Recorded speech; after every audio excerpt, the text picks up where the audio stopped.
On this episode of China Uncensored, is democracy doomed in Hong Kong? Hello and welcome to China Uncensored. I'm your host, Chris Chappell. Loyal viewers of this show know that I've been keeping tabs on the slow-motion train wreck that's happening in Hong Kong. For those of you new to the show, here's the Cliff Notes version. Hong Kong, which the British won during the Opium Wars, was returned to mainland China in 1997 under a one country, two systems rule that meant the city could keep their Western-style freedoms. However, they were not allowed to fully elect their own government officials, but the Communist Party promised, pinky sweared even, that Hong Kong would be able to have free elections by 2012, or 2017, whichever comes last. The question is, what does free elections even mean? Who knows, right? That's totally up to interpretation. The Hong Kong people think it means being able to nominate and vote on Hong Kong's chief executive directly through a popular vote. What the Communist Party means, however, was made clear this Sunday. That's when the National People's Congress, China's rubber-stamped legislator, issued a unanimous decision on how Hong Kong's 2017 election should be run. All eligible Hong Kong voters will be able to directly vote for the chief executive, after the nominees are approved by a committee stacked with pro-Beijing loyalists. It means that whoever the Hong Kong people elect as their leader, the Communist Party will always be in charge. After the decision was announced Sunday, thousands in Hong Kong gathered in protest. The leader of the Occupy Central movement, which had promised to occupy the financial center of Hong Kong if Beijing refused to allow full democracy, said that Hong Kong was entering a new era of civil disobedience.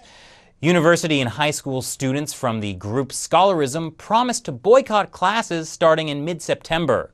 On Monday, Li Fei, the head of the NPC, flew to Hong Kong to announce the decision and was booed by protesters. A tense standoff resulted in police pepper spraying some of the protesters outside the building.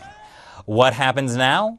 Well, in 6 months, the Hong Kong Legislative Council will have to vote on this plan. There are enough pan-democratic legislators, though, to make sure that it won't pass. But if it doesn't pass, then Beijing says Hong Kong's 2017 election will be the same as its past elections. The chief executive will be picked directly by the nominating committee, and no one gets to vote. The party has chosen to confront Hong Kong activists directly. Some China analysts have said that this is a contrast to how Deng Xiaoping, China's former leader, most famous for brutally smashing the 1989 Tiananmen student democracy protests, handled Hong Kong. When talks began between Chinese and British officials in the 1980s about returning Hong Kong to China, the British were understandably wary.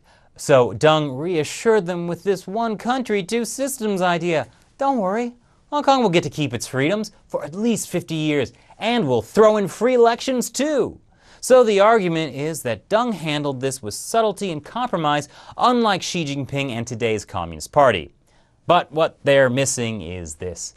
Deng Xiaoping, Xi Jinping, they've been playing the same game the entire time.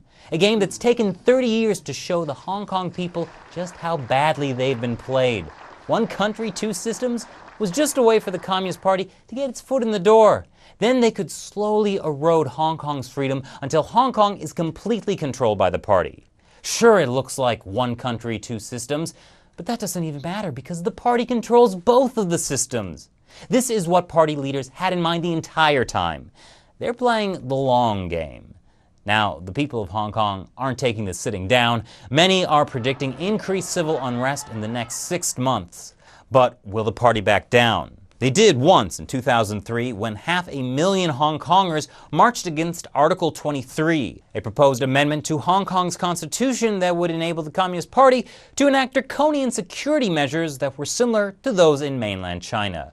Measures like banning organizations banned in the mainland or arresting people for inciting subversion. But that was 10 years ago, and the stakes are even higher this time around. So what do you think? Is democracy doomed in Hong Kong? Leave your comments below. Thanks for watching this episode of China Uncensored, and don't forget to like and subscribe. Once again, I'm Chris Chappell. See you next time, and good luck in Hong Kong.